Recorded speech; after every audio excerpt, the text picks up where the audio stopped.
Well, hello everybody, and you are all very, very welcome to this episode of Fantastic Female Fridays. My name is Susan HayesCulleton, and today I am going to be taking you through the top 5 investing mistakes that I see. And I just see here that I still have this left on, so I'm just going to put that over here to my side. So, let me tell you a little bit about the show and why it is that we set up Fantastic Female Fridays. Well, it all began with the conversation around about 2 years ago when it was International Women's Day. Back then, I remember I got a call from the team at VectorVest, and they were saying, should we do something? And I said, you know what? It is always a good opportunity to think about how we can help women and investing. And that's where Fantastic Female Fridays came along, which is a monthly episode all around the stock market, women and investing. And then from there, we decided to develop the idea. So among the things that have happened is, number one, of course, men are welcome. Of course you are. And I'm very, very delighted to say that we do have many men who are joining us here. So to all of you, of course, you're all more than welcome. But also what we typically do now is I interview somebody who is doing something amazing from around the world. And we've had people from the US and from Australia, from New Zealand, from Dubai, here in Ireland, all sorts. And also, of course, on some occasions, just like today, it's a chat between you and me. So today, as I mentioned, what I'm going to talk about are the top 5 investing errors that I see happening all the time. And before we get started on those, and by the way, you can see what the description of them are. You can see that in the description of this episode. So I'm going to take you through what they are and how they often happen, how sometimes you may not even notice that they are happening. And then, of course, I'm also going to show you how to overcome them. Okay, so first of all, please do tell me what part of the world are you joining me from. So let me see here. Of course, any of you who've been on the show before, you know the way this works is I have to look over my screen to see where you're all hanging out. So I see Dee here is joining us from Missouri. You are very, very welcome. Median is joining us from Tennessee. Ninja, hello indeed. Great to have you here. You are joining us from Texas. So please do pop it in there into the chat. Tell me where exactly you were tuning in from today. And I'm going to be really happy, of course, to give you a shout out, as well as just to get a sense. People like to know where everybody is joining from. So pop them there into the chat. I'm going to be able to see them from here. Now, I will also say, if you were on a mobile device, what you need to do is that you need to X out of the area that you can see. And then up at the top then will appear the chat, right? So what I'm going to do here is I'm just going to press the X button so I can see, yes. So when I put away the X button, then underneath the video is the title, like, dislike, and hopefully you're all liking the video, like, dislike, live chat. So I'm just going to press live chat here. And okay, great. I see Robert here is joining us from Florida, and he has put that in there as well. Super, keep them coming. I'm going to be keeping a good eye on what's going on. Carmine here, joining us from California. I'm just going to move up my phone there so that it's easier for me to see what you're saying. You're very welcome indeed. Interesting. We've got quite the American view going on here today. I love the States, always do. Last time I was there was in March for St. Patrick's Day, St. Patrick's Week, in fact. And I was in a fabulous part, namely St. Michael's in Maryland. I had flown into Dallas. I see Martin here is joining us from Port San Lucie in Florida. You're very welcome indeed, Martin. Thank you for joining us. So what I'm going to do now is I'm going to take you through the 5 key issues that I see. This is the way the episode is going to work. Then we're going to get started right into the first one. Hello, Roderick. You are very welcome here. You're joining us from Dayton, Ohio. Donna is joining us here from Kentucky. Hello, Donna. You're very welcome. The 5 key issues that I see. Number 1 is ignoring market timing. That I find is a really big problem. And it's so simply solved. Like, it is so simply solved. I'm going to show you how to do it. I'm going to show you how to do it with a lot of success. I'm going to show you how to do it simply. And I'm going to show you a study that I came across that has a very interesting twist to it that shows you the importance of doing so. Okay? So that's going to be our first one. So hello, Dee says smash the like so the YouTube algorithms will push this out. Thanks, Dee. Thank you very much indeed for your encouragement. Yes, do please smash the like button. We'd love if that happened. Maria says hi from Tampa. Hello, Maria. You're very, very welcome indeed. The second issue that I see that happens a lot is letting emotions get in the way. Now, I cannot tell you how many times I've been to a stock market training session. And I would say this comes up almost every single time somebody tells a story. And I'm sure it won't surprise you when I tell you a story today of when I let emotions get in the way as well. And I mean this on the upside as well as the downside. I'll tell you all about that. Tell you all about my mistakes that have happened to me along the way too. And also the voice that jumps into my head as soon as I'm about to start walking into that mistake. So that's the second one I'm going to talk to you about.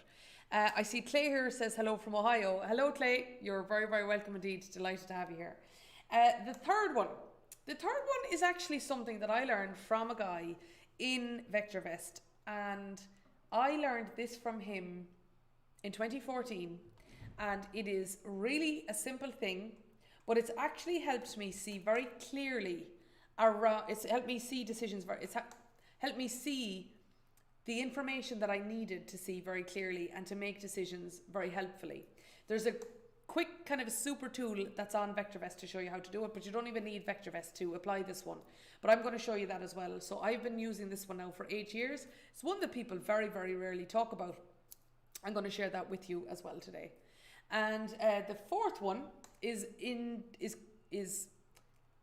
confusing success and ego. So I'm going to talk about what success in the stock market really is to you. So some people say, oh, just want to make money. But yet, if they see that they're not outperforming the market, they don't feel that they're successful. Even though initially they said they wanted to just make money, maybe what they really mean is they want to actually outperform the market. Then sometimes people are underperforming the market completely. And then we say they might tell us that they want to, make a cost-efficient return. And instead, if they bought an ETF, it would just be an awful lot more efficient. So that's what I'm saying, is that we can often confuse success with ego. And I want to show you how to distinguish between the two. And then, of course, the last one then is that I want to help you avoid inconsistency, or to swap that around to show you how to become more consistent. Okay, I'm going to show you how to do that as well. So are we ready for that? Hopefully the answer is yes. And if it is, give me a like or give me a thumbs up there in the chat, etc. Okay, and again, please do keep the comments coming. I'm looking forward there to seeing where everybody else who's joining us here is from. Okay, so let's get right in now, and let's start off with the first one. So can I take you to a study? I want to take you to a study, first of all, that looks into the whole idea of market timing, but it's a different sort of a twist about looking at this.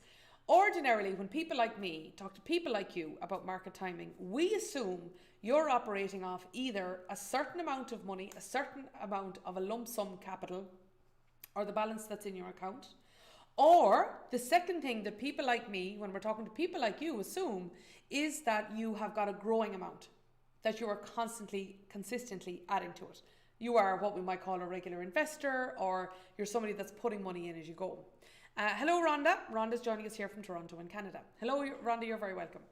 Now, what about though if we were to take that idea, but we were to think about it in a different way? Imagine that you retired today. Now, I'd imagine some of you are retired already, and some of you might be retiring in years to come. Let's say that you were retiring today, okay? Now, you retire today, and from now on, imagine that you could perfectly time, not the market, you could perfectly time how much money you need to take out of your retirement portfolio, so that when that money is being invested, as it's growing, you take out the perfect amount of money each time, each month out of that portfolio, and then there is exactly zero left in that portfolio at the day you die. Imagine that, right? Now, of course, it's totally infeasible, right? It's totally infeasible for you to be able to do that, unless you're able to predict your own death, okay? Now, as I'm smiling, I'm thinking of this. I'm thinking of, if anybody saw the movie Don't Look Up, then you'll know that in that there is an algorithm that they developed in that fictional movie all about how you could do that. So apart from having that algorithm, imagine that you are taking money out of your portfolio, it's decreasing, and you're able to perfectly time how much to take out of that portfolio. If you could do that, what percentage would it be? And the people who conducted this study, what they did was they looked at how much you could take out of your portfolio in this hypothetical scenario, but they divided it into two different, the question that they asked was run in two case studies. Number one was if you simply bought and hold. No market timing, no trend following, nothing. You simply buy and hold. That's it in the US stock market. Or what about if you just were to follow a trend strategy and it was simply trend following with a 10-month outlook? What was the difference? Let me show you the findings of that, and I'm going to let you also know where you can get this study as well, right? So let me head on over here. Okay, here it is. This is where the study, where I found it. It's on the Enterprising Investor section of the CFA Institute blog.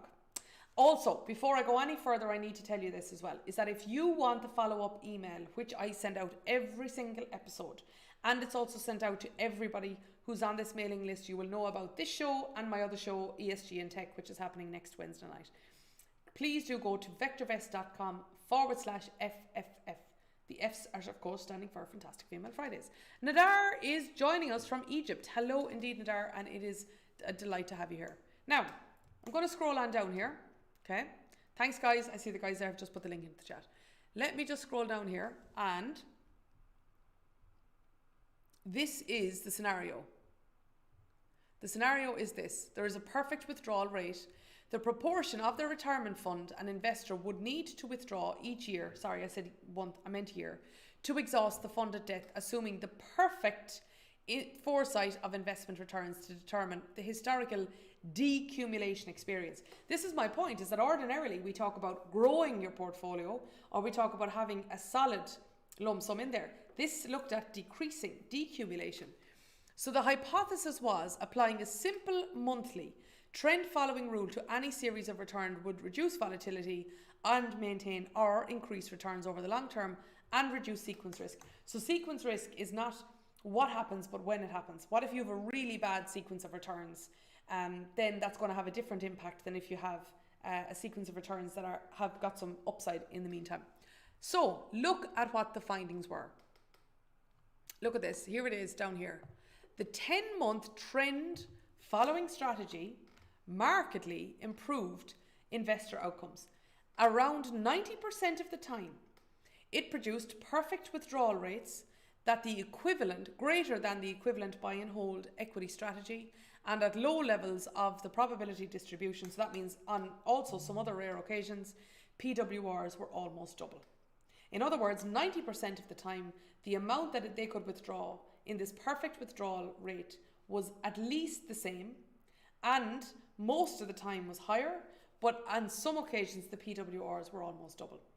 So this is the point that we want to make here, is that market timing really and truly can work. And I didn't want to take what we always say, because I mean there's very, very accepted wisdom all around this. I wanted to show you exactly how. I wanted to give you a different type of study, different type of approach to this. Okay, so next question. What do we do now? So if we say, okay, look, I accept it, market timing is actually useful. Next, what do we do in order to implement it? Okay, well then you have to come over to my other screen, really. So come on over here. Okay, over here now to my other screen. This is the VectorVest program. I'm going to show you a non-VectorVest way of doing this. Then I'm going to show you a VectorVest way of doing this. Okay, so the first one that I'm going to show you, you don't need a subscription to VectorVest. You do need access to data, but whether it's ours or whether it's someone else's, that's up to you. But here's where I'm going to start, right? So very, very, very simply, if I go over here to graphs, okay, I'm going to go to a graph. And this, by the way, this strategy is as old as the hills, as they say in Ireland. What I'm going to do here is I'm going to put on a market timing.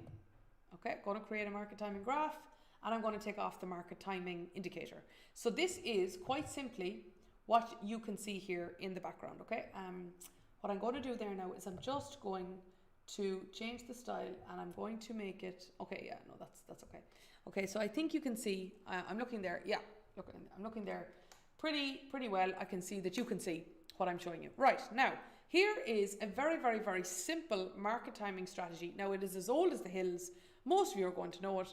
You don't need any technology for this, and let me show you what it is.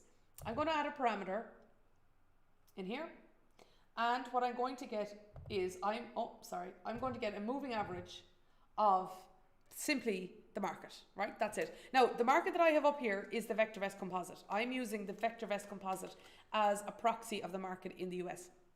I'll do it for the S&P for you as well. But one way or the other, what I'm going to do is I'm simply going to get a 200 day 200-day moving average. You can see here, I'm moving up my number. 200-day moving average. Okay, there I have a 200-day moving average, right? Now, I'm going to also make this a thicker line so that you can see. Okay, there we are. And I am also going to make it a different color so that it's really different. Change the style here, that it's really different to the color. I'm going to make it blue. Blue. Okay, right? So you can see there now, here's my 200-day moving average, right? Now, I'm also going to add in another one. I'm going to add in a 50-day moving average. Simple 50-day moving average, okay? 50-day moving average, and I'm going to do the very same. This time, I'm going to say that I want to make this green line much more solid so we can see it all, and okay, right? Now, how this market timing system works is very simple. All you need to do is that when you see the 50-day moving average going underneath the 200-day moving average, that is a very negative sign. Okay, very negative sign here at this stage. So roundabout on this date, which was the 25th of January, I would have exited the market if I was following this. I would be out of town, right? I'd be out of town over here. Let me scroll back here. Let me tell you the last time. Okay, I would have been in the market from the 27th of July. I hope you can see that there. Yep, you can see there the 27th of July. That is the date that I would have been in. Before that, I would have been out on 23rd of March. That, by the way, would have been a really bad timing of that signal, but a signal nonetheless, right? Before this here, you can see when I'd have been in. That would have been a pretty good one, actually. I'd have been in here on the 29th of March, and I would have been out by around about the 17th. Yeah, around about the 17th of March. Then I would have been back in on the 27th of July, and I would have stayed in until the 26th of January 2022, right? So you can see how easy I can read this, right? So that's a very simple one. It has been around forever and ever and ever. I would have been in on this basis 5th of May 2016, and I would have stayed in until the 1st of November 2018, right? Beautiful long increase there. And that's it, right? That's a very simple market timing approach. Very simple 50-day and 200-day. When do they cross over? And if I was to apply the very same thing on, this time I'm going to get the S&P 500, SPY, okay? And I'm going to apply the very same thing. Okay, I'm going to take off everything that you see on the right hand side. So, and I'm going to take off the RT as well. Let me take off the RT. So very, very simple approach again. Add moving average and so on. Okay, now I won't repeat the whole process because you've seen me do it already. But the point is that if you can get data and you can simply apply 200-day versus a 50-day moving average, it's a really big help when it comes to market timing. But what if you wanted something faster and also something more tailored or nuanced? So now I'm moving from the non-VectorVest solution over to the VectorVest solution. So if I go over here now to timing, there's a whole plethora of market timing indicators that we can use here, and I'm going to take you through two of these. Chris says, hello, hey Susan, I have been using Stan Weinstein's 30-week moving average and it seems to work really well. The thing is that, look, the reality is finding a market timing mechanism that works is the key thing that everybody certainly needs to do. You need to have a way to know when you're going to get in and when you're going to get out, particularly if you are investing a lump sum. Like right now, I would not be investing a lump sum into the market. And here's how I know, right? Here's how I know the answer to that. I'm going to pull up my market timing graph here. Okay, I'm going to pull up my market timing graph. I'm going to take off both of those, and I'm going to show you why I would not be investing a really significant amount of money in the market at the moment right now. Is because, quite simply, one of my favorite indicators when it comes to market timing is telling me it's a big fat no. It's a big fat no for me. Now, here we go. Can you see this here? So this is called the market timing indicator, and it's very simple to read. Above one is favorable, below one is unfavorable. Simples, right? Above one is favorable, below one is unfavorable. So over here we can see that on the 5th of April, the MTI turned negative. And since then, the market has gone, just take a look up there, the market has gone from 62, if I move my mouse, you can't see what I'm doing. But okay, there we go. So the market is at 62 and it is on that time when it crossed below 1, and since then it has gone down to 55, right? So that's a pretty significant decline in, you know, a month, 6 weeks. Okay, JM says there is no sound. Can I just check? Can everyone hear me? There should be sound. It's telling me here, my production system here is telling me there's sound. Can I just check there if anybody is telling me? Just let me know there in the chat if you're okay, because I think you should be, and I hope we're okay. All right, so I'm just going to keep going there. Let me know if there are any issues, but yeah, okay, great stuff. It's working now. Very good. Lovely. Loud and clear. Great. Thank you. Thank you indeed. Okay, now let me go back here. Here is another occasion. Here is great stuff, Chris. Thank you for letting me know. So here we can see here, this is the time of the market timing indicator went below 1. So as you can see here, this was a very good call. It was out at 69.22 and great stuff. Hello, Jim and Rhonda. That's great to hear. That's great that I'm all good. So as you can see here, that was a very, very good call again, and it kept me out of the market all the way down to here. Now, I was only in for a very short period of time, and then it got me out again. And as we can see, it's kept me out there since. And again, you choose. You can absolutely choose any time. You can choose any time in history when VectorVest was alive and kicking to see what we were seeing at a particular time. I'm going to give you an example. Back when I started in VectorVest, back 11 years ago now, so many people at the time wanted to know what were we saying when it came to the 2007-2008 crash. A few years later, people were saying, what were you saying around, let's say, Brexit in Europe? The flash crash that happened. I could obviously go on and on.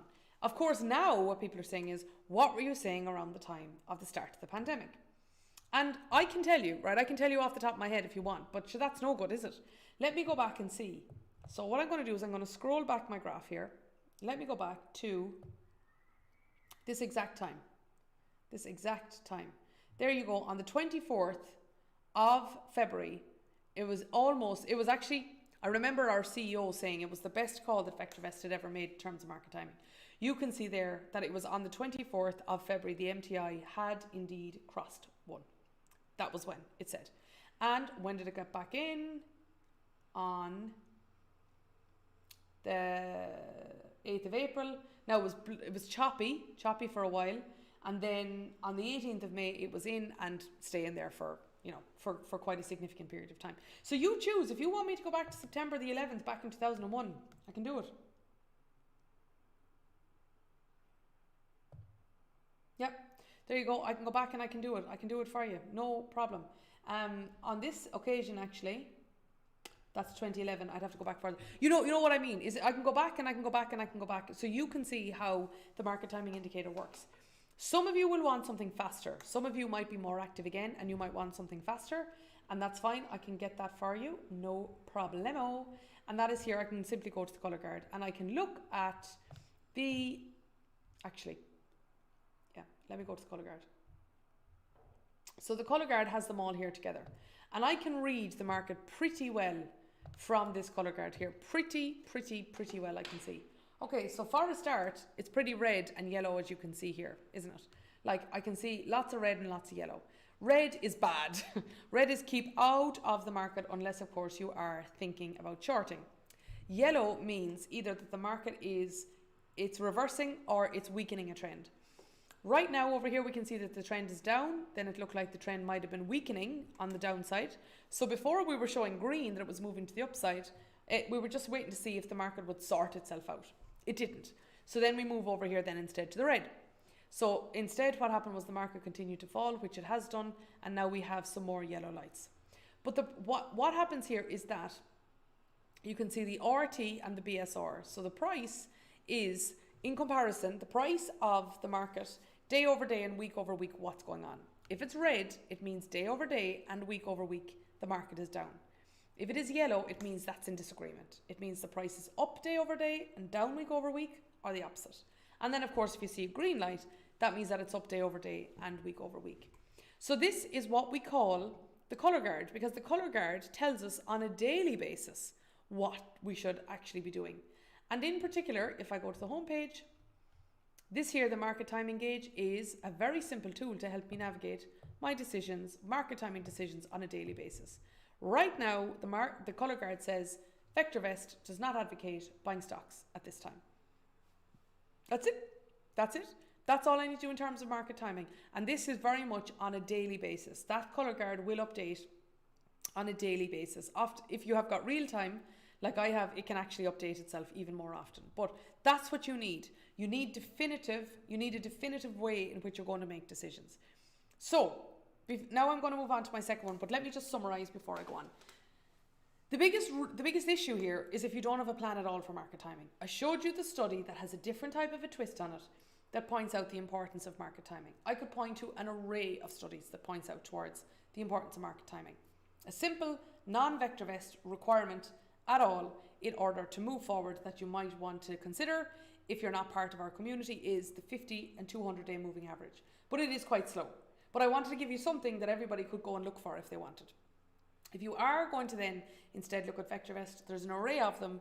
The longer term one is the market timing indicator, and then on the other hand you have the color guard and the market timing gauge here, which will give you much more reactive decisions and insights in order to make those decisions. Okay, now let's move on then, and now let's talk about letting your emotions get in the way. So here's where I'm going to talk to you about a time that I did. I'm going to show it to you on the upside. I'm also going to show it to you on the downside. All right. Now, all of this relates to one specific stock, and this goes back quite a while now. I learned an awful lot from this one, but I am going to pull up a graph here of SLV, right? SLV, silver. SLV, right? So as you can see here, SLV has not had the easiest year. So this is silver ETF. Now, before I go any further, do you know what I would be very interested to hear from you? Is what do you feel, whether you've committed these sins or not, what do you feel are the biggest investing errors? I'd love to hear what you have to say in the chat. So you tell me there in the chat from wherever you are joining me in the world, whether it's Egypt or Florida or Canada, wherever you may be joining me from, whether it's Ohio, wherever you're joining me from, tell me there in the chat, where do you feel or what do you feel the greatest investing errors are? While you're doing that, I'm going to set this up because I need to go back to April 2011. I remember it so well. April 2011. Here we are. Yep. Ah, dear. Oh, I just still remember this so well. Okay, now it's going to stop. I'm just going to wait here. Let's just see there what you feel the greatest errors are, and let's have a chat about this. Going to delete this. Okay. Now, what I'm going to do now is I am going to just scroll in and I'm going to tell you what was going on around about here. That shape, Carmine says not selling in time. Interesting, Carmine. That actually really ties in with the next point that I'm going to make as well. Look at that shape. Isn't that beautiful? Isn't that absolutely beautiful, huh? Let me change this now. Change the style here. And again, sorry, I can't do that. Okay, I think you can see. Do you know what? It actually is probably quite difficult for you to see. I'm just going to move this a little bit so that you can see exactly the bottom, where the bottom of this graph is going. Just see how that appears now. I think that might be a little bit better. You'll be able to see. This shape is called parabolic. It's called when the stock goes parabolic. It is basically the perfect shape of a parabola. So it kind of picks up pace gradually and then, whoosh, okay? I was, at this time, back here, I was selling options in silver. I was selling puts, right? Selling put options on silver. And, okay, loads of you now are coming back in. And it's funny, you're all actually saying the same thing. Rhonda said holding on to a stock that is dropping, hoping it'll go up again. Oh, believe me, Rhonda, I have that one here. Dee says not cutting losses. Julie says failing to sell in time. Hello, Julie. Martin says psychology of trading. Yeah, okay. Now, here's what was going on for me at the time, right? I was selling puts and selling puts and selling puts and selling puts. Clay says trying to catch a falling knife. Exactly. Selling puts, and I was selling puts. Now, and I was doing really well, right? I was doing really, really, really well. Here I am doing super well, super well, super well, super well, super well, super well, super well. And of course, you can imagine now, I am selling puts, and I have forgotten what it is like for my put option. And I don't know, obviously, if everyone is familiar with it, but I don't know. I've forgotten at this stage what it's like to see a put option go up in value. They were falling. And look at the speed. Look at the speed of the increase. The time value, you know, I was selling puts and the stock was rising quickly and I was selling quite near-term puts and it was happy. days, right? I was doing really well, really well, really well, really well. And I distinctly remember I was teaching somebody this day about options when this happened, right? Look what happened then pretty quickly, right? Look what happened. Just look. You know what they say? That the markets takes the escalator up and the elevator down. That's what happened. Look at that. Look at the speed of that fall. And I was after selling. And I remember, like, the price had gone up here to 45. I started selling options when they were 18. 18. So right at this stage, I remember this day. And who was it that said, Rona, you're not Rhonda, Rona. Rona says, holding on to a stock that is dropping, hoping that it'll go up again. Rona, that's what I was doing. That's exactly what I was doing. So I was actually, here I was with my options going, because of course an option is levered. So here I am looking at this going, okay, maybe it's a bad day, right? Then Rona, here we go again. And I'm like, oh my good God, oh my good God, oh my good God, oh my good God, oh my good God. And of course then the price of the option had rocketed up because the volatility had got crazy. And then I said, okay, hold on now. Everybody needs to keep calm here. Everybody needs to keep calm. Talking to myself, everyone needs to keep calm. What I need to do is I just need to wait for this volatility to go away, for the time value to go away, and then it's all going to be fine. Isn't it? And the reason, the reality was that, of course, I was now letting emotion getting in the way. I had let emotion get in the way up here because I was not able to handle the amount of options that I was selling. I didn't have the capability to buy up all of what I was actually selling, even if it had fallen a little bit, never mind this. So anyway, what I did do was that I did unwind the positions because look what kept happening. Like, look, it just, this kind of went okay. And then I went, big sigh of relief here. You know what? I should start selling some silver put options again. And then this happened. And I wasn't even in for much of this. I was kind of at this stage, the time value had gone, the volatility had shaken itself out a little bit. And I said, okay, all right, take a chill pill here. We need to get out of town. And I did. So my point here is that I let emotion get in the way up here. Often people think about emotion getting in the way on the downside. No, it can also happen you on the upside. Certainly, it can happen that as well. The other thing there, I see a lot of you saying failing to sell in time. Also buying nearing the top. FOMO, says Julie, yeah, fear of missing out, you're right. Holding, not selling in time, not cutting losses. Yeah, you're right about all of that. But also there can also be a concern about if I only get in now, have I left the most of it behind me? And that's another thing, right? So I give you an example. What I need to do here is, I meant to have this open for you already. I just want to show you a stock in Europe. I want to show you a stock in Europe because I have been talking about this for a while. Okay, I'm just going to let my European system open here. And this is the concern that I might have about, oh, the best is now behind me. And this, you know what goes wrong here is that you're sitting there and you're thinking, right, the best is now behind me. I shouldn't get into the stock because I probably won't gain anything. But rather than actually look at the fundamentals of the stock, rather than doing that, what you're actually doing is you're looking at the past performance and you're letting it dictate your decision. Well, the stock is after going up 20% now, so it's probably not going to go up anymore, is it? That's the type of thing that can happen. So let me just show you an example of this, right? So here's the stock. Over here in the viewer, Hapag-Lloyd, there it is, right? This stock has been the #1 stock in terms of EST in VectorVest Europe for ages and ages and ages and ages, right? Stock was up 3.83% yesterday. I was looking at this morning and it was down quite a bit, but because it's had a phenomenal run. There's very few stocks, as you know, that has actually had a good 2022. I showed a range of them in the ESG and Tech show focusing on how to handle inflation a couple of weeks ago. And I used one metric simply to find those stocks. And that made it easy. But apart from that, look at this graph.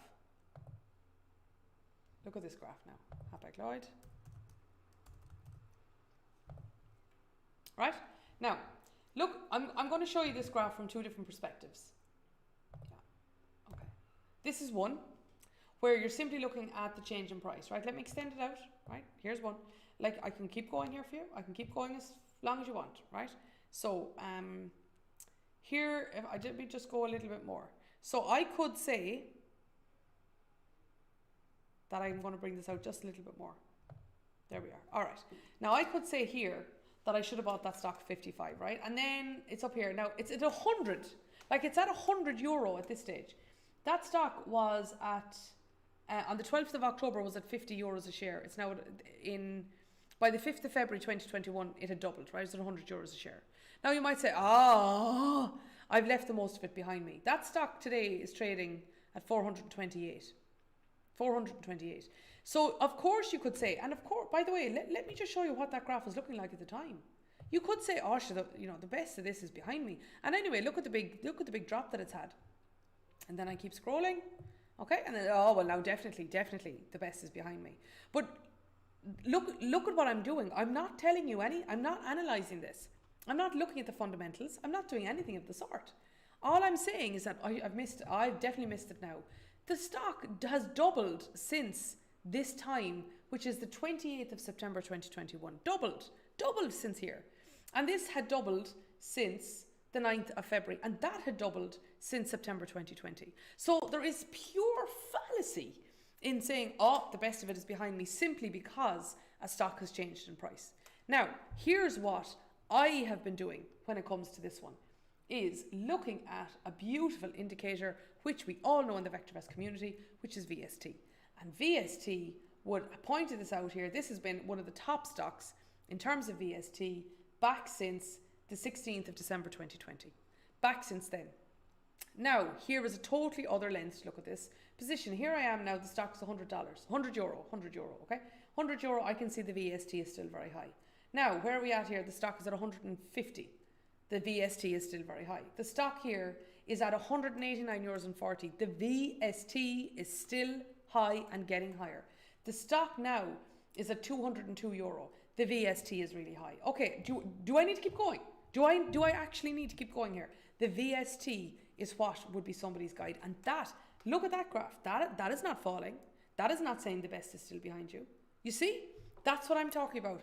That is how to not let emotion get in control, let something else sit into that driving seat and move forward. Okay? Simple example there of Hapag-Lloyd, of where you might say, I've left the best of it behind me. But that's because you're looking in the rear view mirror only at return, as opposed to looking at something that actually has some consistency to it. Okay, right. Now, let's move on to our third one. And this, as I say, this is something that somebody taught me back in VectorVest. I actually do a lot of the training workshops myself as well. Over the years, I've done Trade Like a Pro. I've done a variety of the courses over the years that VectorVest has run. Anyway, in June 2014, I did Trade Like a Pro, and at the time, Kevin Crowe was in VectorVest. Some of you who've been around a long time, you might know him. So anyway, Kevin was speaking at a part of this particular session, and I was doing on another course that was happening the week prior. I was actually delivering some of it, and he mentioned this point again, and he said that one of the best things that you can do is write down when you buy a share why you buy it. And the course that was being developed at the time was trading like a business. So actually running your trading account as you would a business. And this is what he said, he said, write down what you buy and why you buy it. So there's now, of course, you can do that on a Word document. You can do that on your phone. Like you can do, that's not exciting, really, is it? But here is a very simple tool that is actually in the VectorVest system that I want to show you. Let's say I have a graph of, what do I have a graph of? I have a graph of everything I want, but let me go over here to viewer and stock viewer, right? And, right. Valero Energy, right? Here's the stock. Now, let's just say I'm looking at the stock and it stands out to me, the RV, okay? The stock has very significant long-term price appreciation potential. This stock has got excellent, really, really good momentum. Clearly, I can see that because it's at 1.71. It's well above 1. Over here, I can see that the stock has very good relative safety. So I can see that above 1 is favourable, below 1 is unfavourable. So I can clearly see here, very, very clearly see here, it's at 1.11. So it's quite significant. I can see that it has a buy recommendation over here also. The buy recommendation tells me that the relative timing is above 1. It's telling me that the price is above the stop loss, and of course it's telling me that the price is diverging away from the stop loss. Look, my point is there's lots of good stuff here. Now, I might consider buying this. Let's say I do. Let's say that this grabs my attention. I'm going to graph select it. Let me show you a very simple little tool here. Okay, very, very simple little tool. I'm going to put on here VST. Okay, VST. Here you can see, despite the fact how much the price is rising, what I'm really interested here is looking at the VST. Let me make this stronger for you again, so you can see how you can see what I can see. And okay, there we are. Why didn't that work? Change style, change it to more solid, and now we're okay. Now here's a very simple little tool that I use when I'm buying a stock, and that is this, okay? So what I'm going to do is I'm going to insert here, down here in freehand lines. See, it's hidden away. It's only the people who are on the show know about this. Well, that and anybody else who knows how to use this. I actually saw Glenn using it one time. So it was Kevin Crowe said about the importance of documenting what you're doing and why you're doing it. And then it was Glenn showed me this little tool. So I click note. And here, this is how I can put notes onto my graph. So I might say, I am interested in this stock because it has a high VST, very high RV, significantly positive RS, a buy recommendation, and I can also clearly see that the VST is rising. Now I might also have a concern. So I'm concerned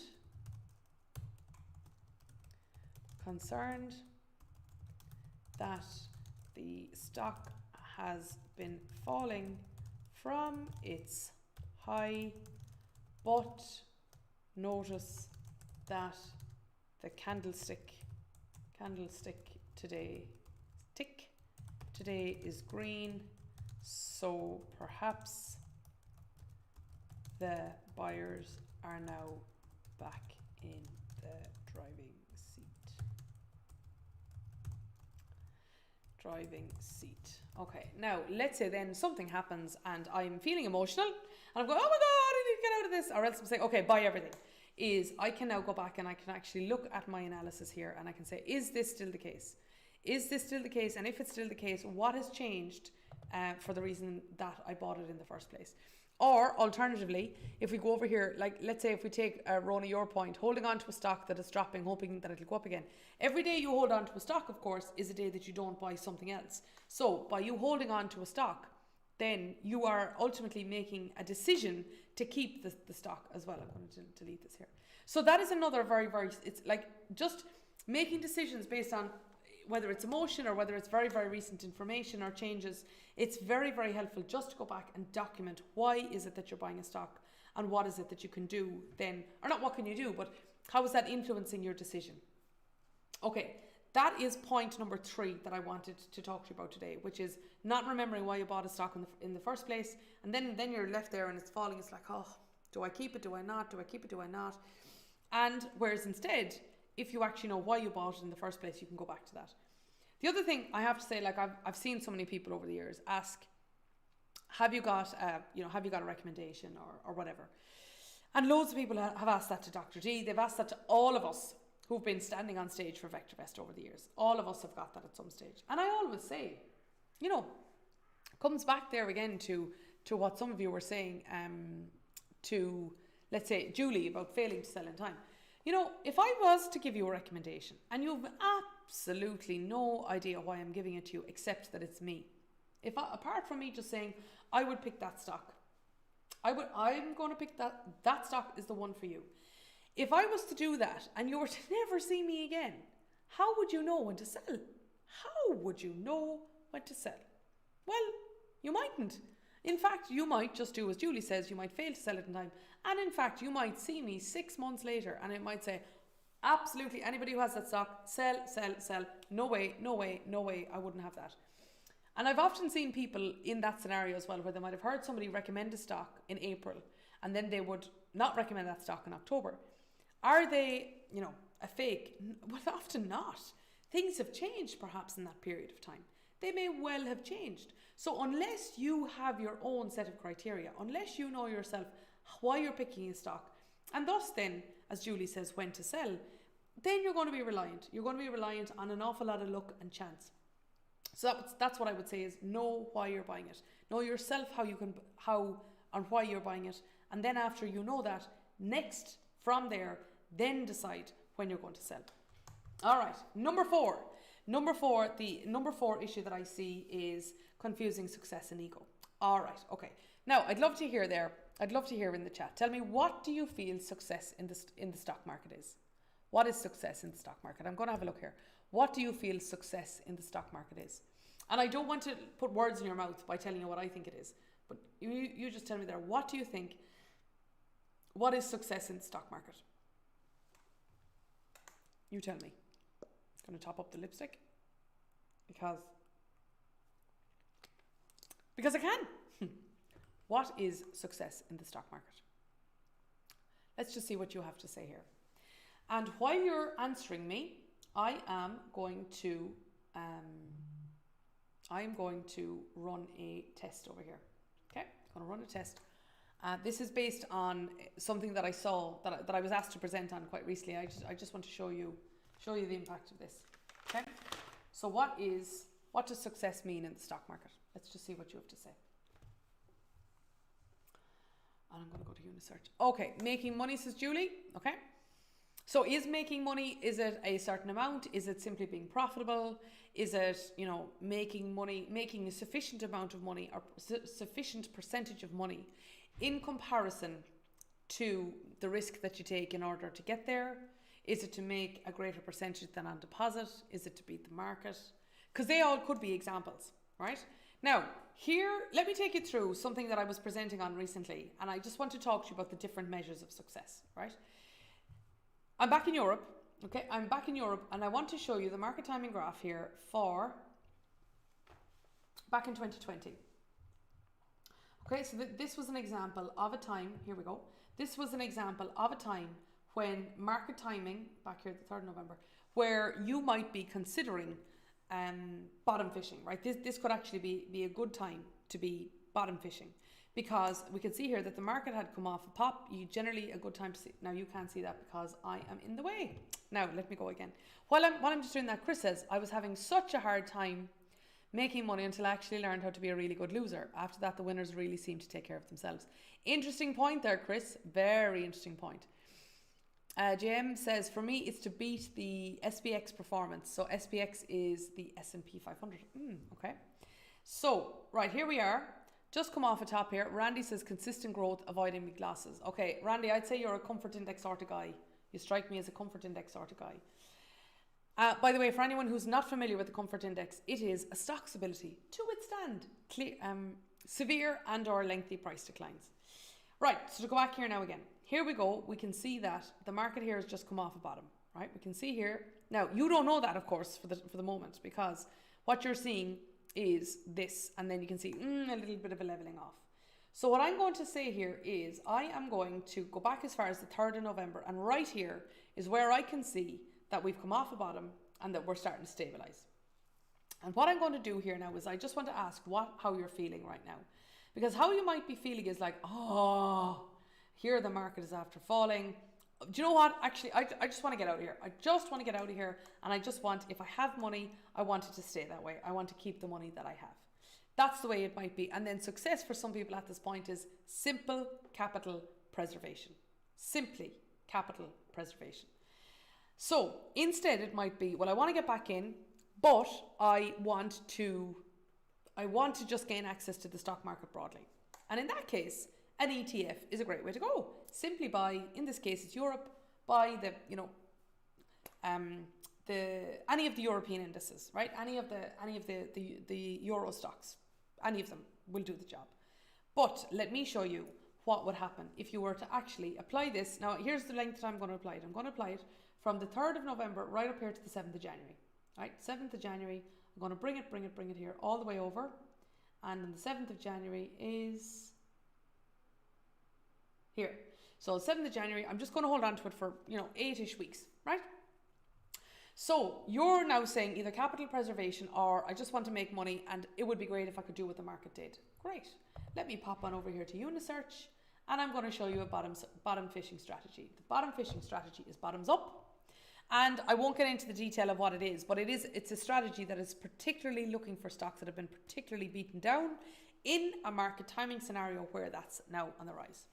So I'm going to go back to what stocks I might have been looking at back there on the 3rd of November, 2020. Okay, run. Here we are. Okay, so we can see of stock of Milan, Madrid, Germany, Paris, Lisbon, Athens, etc. Great. I am going to run this test now. So I'm going to quick test all of these. And if I was to have that up until today, I would be making 14.75% and the market would have delivered 15. Of course, that is absolutely not what I would have done. This is bottom fishing. Bottom fishing is where I only have it for a short period of time. So instead, what I'm going to do is I'm only going to hold on to this until I told you, until the market timing condition changed. So let me go back to January 2021. And I'm going to have this until the 7th. Okay, run the test. Now, are you ready for this? Now look at the difference. Now look at the difference. First of all, every stock I had was positive. The market timing was conditioned for this was really good. The stocks that were picked were really good. They had come off bottoms. All of that was good. And this delivered 39.95% in that roundabout 8-ish week time frame in comparison to the market that delivered 10%. So for the person who said, I just want to get back into the market and I just want to buy an ETF, how would they have felt around this? Oh, I should have done more.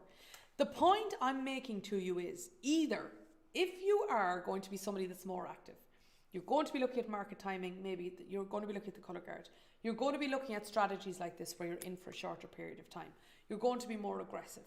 It's going to cost you more in fees. It will. Every time you buy and sell, unless you're working with a transaction cost-free broker, unless you do that, it's not going to be free. So then you're going to have to pay for it. And the more you buy and the more you sell, the more cost you're going to have. Right. So you're going to have to make it work then. And that needs to be a lot of discipline, an awful lot of discipline and time to set things up. I don't mean an awful lot of time in analysing things like VectorVest makes that simple, but just understanding of what you're going to do, when you're going to do it and taking action accordingly. So my point here is that imagine if I did this now, right? And here's the confusing success with ego. What I've just shown you is an ideal strategy for an ideal market timing scenario. By the way, I'm writing my views on this one this week, so you'll see them here tomorrow. And also next week I have another market timing, bottom fishing strategy and market timing, and then the week after I have the same. So I have 3 different scenarios that I'm going to paint a picture of to really help you with this over the next 3 weeks. But imagine if I did this, okay? And then I say, Joel, I am good. I am good. I'm actually, I wasn't lucky here. I was good. I was very good. I knew exactly what to do. And then I do the same again. I do the 7th of January, right? But this time I don't look at market timing. I'm too good for that now. So I head on over there and I run the same thing again. And here we are, 7th of January, 7th of January, 7th of January. Okay, so I'm going to do this again. Quick test all, and this time I'm going to, that is done the wrong thing for me. Right, here we go. I'm going to go to the 7th of January. 7th of January, okay. Run the search, quick test all. And now I'm going to run this up as far as about 8 weeks again to March. Let me say to the 8th of March. No, that's International Women's Day. That's good. That was a great day. Okay, run the test. Now look, the market did very little. The strategy did very little. So what does this mean then? Suddenly the strategy is wrong? No. This is the point I'm making, is that it's confusing success with ego. Is actually, in the first place, I did exactly the right thing. I had the right market timing scenario. I had the right strategy that suited it. I then, using those 2 products of my environment, I took action and I made the move. That's not to say that you can just replicate bottom fishing when there is not bottom fishing to be replicated. That's the difference. What I'm saying is looking at what actually underpins success. And I mean, Chris, it's a very good point there, is when you know how to be a good loser, when you know actually how to take those losses, and then you can put the discipline in place. Rona says, setting a stop, getting out when the stop is hit, may it be for a gain or a loss. Again, discipline often is what all these things come down to. And then the last one is avoiding inconsistencies. So in this case, I'm simply going to talk to you because it's not about having a VectorVest system, or it's not about having any system, in fact. Being consistent means doing the same things so that then they become habit. So let me give you some ideas of how you can become consistent. Let's say that you set a certain date in the month. I'm going to say the first of the month, when you're going to review all of your stocks or your strategy. And you're going to say, okay, you're going to go back through all the notes that I showed you, how you've created your notes and you've written down every reason that you bought a stock, and you go back and you check if the reason that you bought in that stock is still there. That is in a way of being consistent. Another way of being consistent is, again, as I spoke about, is actually following the market timing conditions consistently. If you're going to be a market timing follower, well then follow market timing. Then don't just dip around, oh, okay, well now I need to go to the colour card, and oh, maybe I should go to the confirmed calls. You know what? Scrap everything. I'm just going to do the 50 and 200 day moving average. Is just think about what are you going to stick to and why. And then thirdly, it's the same about being consistent with the reason that you pick your stocks. Maybe you're somebody that likes high dividend yields and low PE ratios, and you're simply a fundamental investor. Maybe instead, as I know a lot of people who I speak to in Belgium, I was over there for a trade show in last month. A lot of people just like following stocks that have high relative safety. Simples. At the moment, like I was showing at the ESG and Tech show, solely focusing on inflation, I was showing how the NPM, the net profit margin, is simply the indicator that can point out the companies that have profit margins that can absorb inflation. That's it. But the thing about being consistent is that it's boring. It is boringly easy. Well, it should become boringly easy to just make it a habit. One of the guys that I read, personal development guy who speaks a lot in the US, his name is Brian Buffini, and he was a friend of my husband's cousin. He's an Irish guy originally, and now he's set up the biggest real estate coaching business in the US and Canada. And I was at one of his seminars one time in San Diego, and he said consistency is just the most underappreciated skill. It's boringly doing the same thing. It's boringly following the same thing. The thing is that consistently leads to consistent growth. And I mean, Randy, you make this point, is that ultimately is what it's all about. So if you keep chopping and changing, okay, now I'm going to go from bottom fishing. Oh, actually, no, I'm an aggressive trader. No, I'm a conservative investor. Instead, consistency really, really matters. Get to know yourself. Get to know what you like, get to know what suits you. And then when you know that, understand what success is, and then consistently put it in place. And when you know what that is, VectorVest can be an amazing tool then to help you, because you have your alerts, or you have RoboTrader, or you can run your searches at any stage. There's so much then that you can do in order to help you to be consistent. So on that note, I am exactly on time, and what I want to do is just summarize by saying, right, what are the 5 antidotes to the 5 biggest challenges that you might see in the stock market? Number 1 is follow a market timing strategy. Just find one that works for you. Number 2 is to make sure that you put discipline in place to particularly help you navigate situations when you can become emotional. Like I say, I was too emotional on the way up of silver and too emotional on the way down, but I never went parabolic again. So I learned from that. Number 3, document why you're buying what you're buying, and use the note-taking app there in VectorVest to help you. Never confuse success with ego. The reason that bottom fishing strategy worked, the one I showed you in Europe, is because it was the right strategy to apply to the right market timing scenario. If you don't know how to be successful, learn. There is enough of us here where we're delivering our own shows all the time to show you how to do that. Number 5, be consistent. So on that note, to all of you, thank you so much indeed for joining me today. And also, I'm going to see you for the next Fantastic Female Fridays episode in a month's time. There's loads more, of course, on the channel. And also, if you can, I'm going to see you on Wednesday when we're going to talk about the blockchain in the ESG and Tech show. Sign up at vectorvest.com/FFF. That's where you will always be updated on any of the shows that I'm giving. I'm only delighted to see you all the time. And of course, I would love if you would like this show and subscribe to the channel. Thank you, everyone. Have a wonderful weekend. Bye.